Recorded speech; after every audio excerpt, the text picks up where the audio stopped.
Hi friends, आप सभी का आपके अपने यूट्यूब चैनल यूपीएससी इन्फो 24 में स्वागत है। तो दोस्तों, हम उम्मीद करते हैं कि आप सभी लोग स्वस्थ होंगे और खुश होंगे। फ्रेंड्स, ये जो वीडियो है पीजीटी हिस्ट्री का प्रैक्टिस सेट 110 है। तो अगर आप टीजीटी पीजीटी बीपीएससी एग्जाम की तैयारी कर रहे हैं हिस्ट्री सब्जेक्ट से, तो ये वीडियो आपके लिए है। दोस्तों, इसमें आपको वीडियो में जो सीरीज चलाई जा रही है, ये वीडियो का जो प्रैक्टिस सेट है 110 है। तो इससे पहले 110 जो हो चुके हैं उनको भी जाकर आप देखिए, क्योंकि वो जो वीडियो है, हर वीडियो का स्टैंडर्ड आप देखेंगे, जो क्वेश्चन का लेवल देखेंगे तो वो टीजीटी पीजीटी से नीचे नहीं है। अच्छा खासा क्वेश्चन है, वो जीडी में पूछने वाला क्वेश्चन या पुलिस में पूछने वाला क्वेश्चन नहीं है। ये क्वेश्चन वही कराए जा रहे हैं जो आपके टीजीटी पीजीटी या असिस्टेंट प्रोफेसर एग्जाम में आए हुए क्वेश्चन है।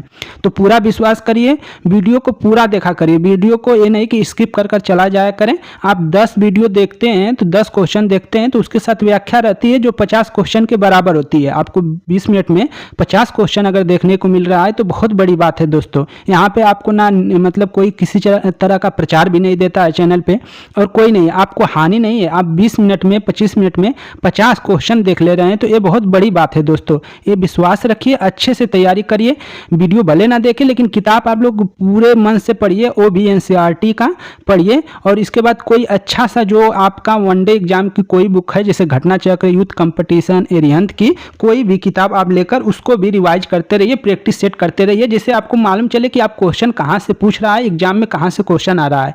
तो वही विश्वास के साथ हम यही बनाते हैं कि पहले हमको पेपर मालूम होना चाहिए कि टीजीटी पीजीटी का कैसा पेपर आता है, तो वही पेपर आएगा। अगर हम यूपी का पढ़ रहे हैं तो यूपी से बिहार का जब भी रहता है तो लो ही रहता है। ऐसा नहीं कि कठिन बनाएगा बिहार, बीपीएससी कठिन नहीं बनाएगा, लो ही बनाएगा। अगर आप यूपी का पढ़ रहे हैं तो आप बिहार का जरूर कर लेंगे, एमपी का भी कर लेंगे, ये विश्वास रखिए आप। तो अगर हम ये रियलिटी बताएं, आप अगर लुसेंट भी अगर पढ़कर जा रहे हैं तो आप अच्छा खासा क्वेश्चन कर कर आएंगे, कम से कम 80% कर कर चले आएंगे, अगर लुसेंट भी अच्छे से रट लेते हैं तो यहाँ तो अच्छा खासा पढ़ाया जा रहा है। तो आप पूरा वीडियो देखिए, स्किप न मत करिए दोस्तों, और आप शेयर भी कर सकते हैं दोस्तों के साथ। थोड़ा बताइए, थोड़ा चैनल बड़ा होने दीजिए, तो कंटेंट अच्छा लेकर आएंगे, और अच्छा लेकर आएंगे, और मेहनत ज़्यादा करेंगे। क्योंकि चैनल थोड़ा छोटा है तो अभी हम उतना संसाधन इकट्ठा नहीं कर पा रहे हैं जितना होना चाहिए, इसलिए थोड़ा हमको भी अंदर से रहता है कि हम अच्छा नहीं दे पा रहे हैं, लेकिन हमारा कंटेंट अच्छा रहता है। संसाधन की वजह से हम, जैसे अब डिजिटल बोर्ड रहता तो आप लोग को अच्छे से बता पाते, लेकिन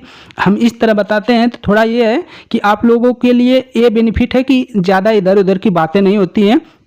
10-20 मिनट में आप अच्छा क्वेश्चन कर लेते हैं। तो स्टार्ट करते हैं। पहला नंबर क्वेश्चन है यह वीडियो का, जो 101 नंबर से शुरू होगा। क्वेश्चन आपका है कि वैदिक काल में दार्शनिक वाद विवादों की एक कुशल वक्ता थी। वैदिक काल में जो दार्शनिक वाद विवादों की एक कुशल वक्ता कौन थी? मैत्रेयी, गार्गी, घोषा, अपाला। वैदिक काल में बात कर रहा है, तो ऑप्शन आपका बी सही हो जाएगा, गार्गी आंसर हो जाएगा। वैदिक काल में दार्शनिक वाद विवाद, जो वाद विवाद की एक कुशल वक्ता थी, वाद विवाद की एक कुशल वक्ता पूछा है दोस्तों, तो गार्गी है, क्योंकि गार्गी ने याज्ञवल्क्य के साथ क्या है, वाद विवाद किया था, तो इसीलिए गार्गी आपका आंसर हो जाएगा। व्याख्या देखिए थोड़ा सा। वैदिक काल में गार्गी दार्शनिक वाद विवाद की एक कुशल वक्ता थी। इसका वर्णन विद्यायण जो उपनिषद है में हुआ है। इसका जो विवरण है विद्यायण उपनिषद में, जो याज्ञवल्क्य और गार्गी संवाद है उसमें इसका उल्लेख हुआ है। अन्य महत्वपूर्ण तथ्य देखते हैं तो महर्षि याज्ञवल्क्य की 2 पत्नियां थी, जिसमें मैत्रेयी और कात्यायनी। मैत्रेयी और कात्यायनी जो है वो किसकी है? तो महर्षि याज्ञवल्क्य की पत्नियां हैं, इसको याद रखिएगा। और ऋग्वेद में, जो ऋग्वेद है उसमें लोपामुद्रा, घोषा, अपाला, सिक्ता, विश्वरा जैसी विदुषी स्त्रियों का उल्लेख मिलता है। इन विदुषी स्त्रियों को ऋषि कहा गया है। आगे, इन विदुषी स्त्रियों में अनेक, जो ये विदुषी स्त्रियां जितनी हैं, अनेक ऋचाओं की रचना भी की है। लोपामुद्रा अगस्त ऋषि की पत्नी थी। लोपामुद्रा किसकी थी? तो अगस्त ऋषि की पत्नी थी। ये भी एक विदुषी थी। इनको सबको याद रखिएगा, क्योंकि पूछा जाता है कौन विदुषी नहीं थी। अगला क्वेश्चन है, निम्नलिखित विदुषी स्त्रियों में किसका उल्लेख ऋग्वेद में मिलता है? अभी हमने ऊपर पढ़ा था कि ऋग्वेद में किसका किसका उल्लेख है? गार्गी का, अपाला का, कात्यायनी का, मैत्रेयी का। तो किसका है दोस्तों? आपका ऑप्शन बी सही हो जाएगा, अपाला। अपाला आपका आंसर हो जाएगा, क्योंकि अपाला का क्या है, ऋग्वेद में उल्लेख मिलता है। ऑप्शन बी आप सही कर लेंगे। 102 का बी कर लेंगे। ऋग्वेद में किसका किसका उल्लेख मिलता है, अपाला का मिलता है। ऊपर देख लीजिए किसका किसका है ऋग्वेद में उल्लेख, अपाला भी है, घोषा भी है दोस्तों, घोषा है, अपाला है, घोषा है, लोपमुद्रा है, सिक्ता है और विश्वरा है। इनका क्या है उल्लेख मिल रहा है, 5 का जो उल्लेख मिल रहा है किस में मिल रहा है, ऋग्वेद में मिल रहा है। तो इसको याद रखिएगा, लोपामुद्रा, घोषा, अपाला, सिक्ता और विश्वरा की जो है इन विदुषियों का क्या है ऋग्वेद में उल्लेख मिला है। तो इनको याद रखिएगा, यहाँ से क्वेश्चन पूछ रहा है और हमने देखा भी है। आगे चलते हैं। 103 नंबर क्वेश्चन है, किस उपनिषद में याज्ञवल्क्य और मैत्रेयी का दार्शनिक संवाद वर्णित है। हमने ऊपर देखा था याज्ञवल्क्य और मैत्रेयी का जो दार्शनिक संवाद है किसमें वर्णित है, बृहदारण्यक में, छंदोग्य में, कौशिकी में, श्वेताश्वर में। तो किसमें है दोस्तों, तो आंसर क्या हो जाएगा, ए सही हो जाएगा, विद्यारण्यक में। विद्यारण्यक में जो है, विद्यारण्यक में क्या है, याज्ञवल्क्य और मैत्रेयी का क्या है दार्शनिक संवाद वर्णित है। ऑप्शन ए सही हो जाएगा। व्याख्या देख लीजिए थोड़ा सा। विद्यारण्यक उपनिषद के दूसरे, तीसरे और चौथे अध्यायों में याज्ञवल्क्य की दार्शनिक महत्ता और सिद्धांतों का परिचय प्राप्त होता है। उनमें से दूसरे अध्याय में याज्ञवल्क्य हैं का अपनी ब्रह्मवादिनी पत्नी मैत्रेयी तत्वज्ञान पर संवाद प्राप्त होता है। याज्ञवल्क्य का अपनी पत्नी के साथ जो उनकी पत्नी है मैत्रेयी का क्या है संवाद प्राप्त होता है। तीसरे अध्याय में विदेह देश के जनक राजा के दरबार में इसके द्वारा अनेकानेक तत्वज्ञानियों से वाद विवाद का क्या है जानकारी दी गई है। चौथे अध्याय में स्वयं राजा जनक से हुए इनके तत्वज्ञान पर संवाद प्राप्त होता है। आगे देखते हैं। 104 नंबर क्वेश्चन है, 13 में पूछा गया क्वेश्चन है आपका पीजीटी में। अध्यात्म ज्ञान के विषय में नचिकेता और यम का जो संवाद है किस उपनिषद में प्राप्त होता है। अध्यात्म ज्ञान के विषय में जो नचिकेता है और यम का जो संवाद है किस उपनिषद में प्राप्त होता है।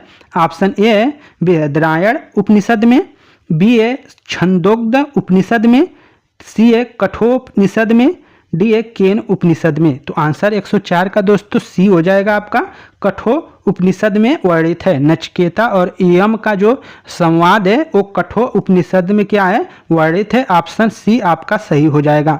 व्याख्या देख लीजिए थोड़ा सा। कठो उपनिषद में यम और नचिकेता का संवाद उल्लिखित है, जिसमें आचार्य यम ने नचिकेता को उपदेश दिया है, न इस आत्मा का कभी जन्म होता है न इसकी कभी मृत्यु होती है, यह अजन्मा है, नित्य है तथा शाश्वत है। कठो उपनिषद क्या है, कृष्ण यजुर्वेद का उपनिषद है। जो कठो उपनिषद है वो कृष्ण यजुर्वेद का क्या है उपनिषद है, इसको याद रखिएगा। आगे चलते हैं। 105 नंबर क्वेश्चन है, नचिकेता आख्यान किस उपनिषद में मिलता है। हमने अभी देखा कठो उपनिषद में। कठो उपनिषद में क्या है नचिकेता आख्यान मिलता है। 105 का बी सही हो जाएगा। कठो उपनिषद में नचिकेता ज्ञान मतलब वाद विवाद मिलता है। आगे चलते हैं। यम 6 नंबर क्वेश्चन है 106, यम तथा नचिकेता की कथा किस ग्रंथ में उल्लिखित है। यम और नचिकेता की कथा किस ग्रंथ में वर्णित है। तो कठो उपनिषद, सी आपका सही आंसर हो जाएगा। कठो उपनिषद आप आंसर कर लेंगे दोस्तों। कठो उपनिषद में क्या है यम और नचिकेता की कथा का वर्णन मिलता है कठो उपनिषद में। आगे चलते हैं। 107 नंबर क्वेश्चन है आपका, ऋग्वेद के किस देवता को असुर उपाधि दी गई है। ऋग्वेद के किस देवता को असुर उपाधि दी गई है। बहुत अच्छा क्वेश्चन है, टीजीटी में पूछा गया क्वेश्चन है 2002 में। तो आंसर ए ऑप्शन ए है इंद्र, बी है वरुण, सी है अग्नि, डी है रुद्र। तो आंसर क्या हो जाएगा, बी सही हो जाएगा दोस्तों, वरुण को। ऋग्वेद के किस देवता को असुर उपाधि दी गई है। तो आंसर बी हो जाएगा वरुण को। वरुण को क्या है किस चीज की उपाधि दी गई है दोस्तों, तो असुर की उपाधि दी गई है, इसको याद रखिएगा। आगे देखिए इसके व्याख्या को। ऋग्वैदिक आर्यों का प्रारंभिक जीवन कबायली था। ऋग्वैदिक जो आर्य हैं उनका प्रारंभिक जीवन क्या था? कबायली था। अतः उनके देवता भी प्राकृतिक शक्तियों के प्रतीक थे। यास्क ने अपने ग्रंथ निरुक्त में ऋग्वैदिक देवताओं की मंडली बनाई है। तो यास्क ये पूछा गया क्वेश्चन है, निरुक्त किसका ग्रंथ है? तो यास्क का है, इसको याद रखिएगा। यास्क ने अपने ग्रंथ निरुक्त में ऋग्वैदिक देवताओं की मंडली बनाई है, जिसकी संख्या क्या है? 33 है। इन्होंने आकाश, अंतरिक्ष एवं पृथ्वी के देवताओं के रूप में विभाजित किया है। ऋग्वैदिक देवमंडल का तीसरा प्रमुख देवता वरुण था, जो जल निधि का प्रतिनिधि करता था। वरुण को ऋतस्य गोपा कहा गया है। ऋतस्य गोपा कहा गया है, अर्थात वह प्राकृतिक घटनाक्रम का संयोजक समझा जाता है। किसको संयोजक समझा जाता है? प्राकृतिक घटनाक्रम का। तो वरुण को समझा जाता है, वरुण को प्राकृतिक घटनाओं का क्या है? संयोजक समझा जाता है, और इसको ऋतस्य गोपा कहा जाता है। ऋतस्य गोपा कहा जाता है वरुण को। उसने ईरानी ग्रंथ में असुर भी कहा गया है। उसे जो है ईरानी ग्रंथों में वरुण को क्या है? असुर भी कहा गया है। किस ग्रंथ में कहा गया है? तो ईरानी ग्रंथ में कहा गया है।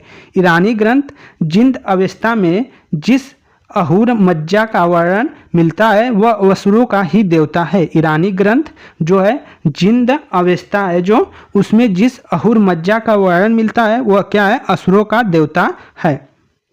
अन्य महत्वपूर्ण तथ्यों को देखते हैं। तो वरुण को ईरानी ग्रंथ जिंद अवस्था में अहुर मज्जा कहा गया है। अहुर मज्जा का मतलब क्या है? असुरों का देवता। अहुर मज्जा है जो वो किसका है? मजदा। अहुर मजदा जो है उसको असुरों का देवता माना जाता है। तो वरुण है उनको ईरानी ग्रंथ का नाम, जो ईरानी ग्रंथ है जिंद अवस्था में अहुर मजदा कहा गया है। ऋग्वैदिक आर्यों का सबसे महत्वपूर्ण एवं प्रतापी देवता इंद्र था। ऋग्वैदिक आर्यों का सबसे महत्वपूर्ण और प्रतापी देवता कौन था? इंद्र था। ऋग्वेद का पहला मंत्र ही अग्नि की स्तुति से प्रारंभ हुआ है। क्वेश्चन पूछा जा सकता है कि ऋग्वेद का जो पहला मंत्र है किसके स्तुति से प्रारंभ हुआ है, किसकी प्रशंसा में प्रारंभ किया गया है? तो वो अग्नि की स्तुति से प्रारंभ किया गया है। तो ऋग्वेद का जो पहला ही मंत्र अग्नि की स्तुति से प्रारंभ हुआ है। आगे देखते हैं 108 नंबर क्वेश्चन है, वैदिक काल में किसको जल देवता माना जाता है? वैदिक काल में किसको जल देवता माना जाता है? इंद्र को, वरुण को, पूषण को, अश्वनी को। ऑप्शन 108 का क्या होगा दोस्तों? 108 का बी होगा, वरुण को। वैदिक काल में किसको जल देवता माना जाता है? वरुण को माना जाता है। ऑप्शन बी आप याद रखिएगा। अगला क्वेश्चन देखिए 109 नंबर आपका है, ऋग्वेद में सूर्य देवता को किसका पुत्र माना गया है? ऋग्वेद में सूर्य देवता को किसका पुत्र माना गया है? उषा को, रुद्र को, उर्वशी को, दस्यु को। तो आंसर 109 का क्या हो जाएगा दोस्तों? डी सही हो जाएगा, दयुष को। दयुष को जो है ऋग्वेद में सूर्य देवता किसका पुत्र माना गया है? तो वो माना गया है दयुष का। ऑप्शन डी आपका सही हो जाएगा। व्याख्या देख लीजिए थोड़ा सा। महत्व की दृष्टि से वैदिक पृथ्वी स्थानीय देवताओं में सर्वोच्च स्थान अग्नि का है। महत्व की दृष्टि से वैदिक पृथ्वी स्थानीय देवताओं में सबसे अच्छा स्थान किसका है? अग्नि का है, जिसकी स्तुति में ऋग्वेद में कितने सूक्त हैं? तो 200 सूक्त की गई है, 200 सूक्त हैं, और इंद्र के लिए 250 है। अग्नि का भौतिक स्वरूप स्पष्ट होने के कारण इस देवता का स्थानीय रूप भी अधिक विकसित नहीं है। कई स्थानों पर उसे घौस और पृथ्वी का पुत्र बताया गया है। उसका मूल निवास स्वर्ग में है, किंतु मातृस्वन उसे स्वर्ग से पृथ्वी पर लाया था। आगे देखते हैं 110 नंबर क्वेश्चन है, वैदिक नदी कुंभा का स्थान निर्धारित होना चाहिए। वैदिक नदी कुंभा का स्थान निर्धारित होना चाहिए अफगानिस्तान में, चीनी तुर्किस्तान में, कश्मीर में, पंजाब में, तो 110 का आंसर ए सही हो जाएगा। अफगानिस्तान में। वैदिक नदी कुंभा का जो स्थान निर्धारित होना चाहिए, तो कहाँ होना चाहिए? अफगानिस्तान में। ऑप्शन ए आपका सही है। व्याख्या देखिए थोड़ा सा। ऋग्वेद में उल्लेखित जो कुंभा है, जिसको अब काबुल कहते हैं, कुर्रम को जो कुमु है उसको कुर्रम, गोमती को गोमल एवं जो सुवालू है सुवालू स्वात नदी अफगानिस्तान में बहती थी। कौन सी नदी थी? तो जो ऋग्वेद में उल्लिखित कुंभा, कुमु, गोमती एवं सुवालू नदियां क्या हैं? अफगानिस्तान में बहती थी। इन नदियों के उल्लेख से स्पष्ट होता है कि आर्यों का अफगानिस्तान के साथ गहन संबंध था। तो फ्रेंड्स ये थे 10 क्वेश्चन और उनके व्याख्या। मुश्किल से आपका 10-20 मिनट लगा होगा। अब वीडियो कैसी लगी है? अगर वीडियो अच्छी लगी हो तो लाइक करें और चैनल पे नए हैं दोस्त तो चैनल को जरूर सब्सक्राइब करें। दोस्तों धैर्य बनाकर पढ़ाई करते रहिए, निरंतर प्रयास रखिए, निरंतर पढ़ते रहिए। भले गलत पढ़िए, सही पढ़िए, कुछ याद हो या ना, लेकिन डेली 1 घंटा, 2 घंटा, 4 घंटा, 6 घंटा, जितना हो सके आपके पास जितनी कैपेसिटी है उतना पढ़ें। ये नहीं कि आपके पास ये है कि हम 1 घंटा पढ़ रहे हैं इससे कुछ नहीं होगा, ये नहीं आप डिसाइड कर सकते हैं। आप ये करिए कि आपके पास जितनी कैपेसिटी है, जितना आपका मन कर रहा है, उससे थोड़ा से ज़्यादा, जितना मन कर रहा है उससे थोड़ा से ज़्यादा पढ़ने का हमेशा प्रयास करें और निरंतर पढ़ते रहें। दोस्तों सफलता जरूर आपकी कदम चूमेगी। धन्यवाद साथियों, नमस्कार, शुभ रात्रि।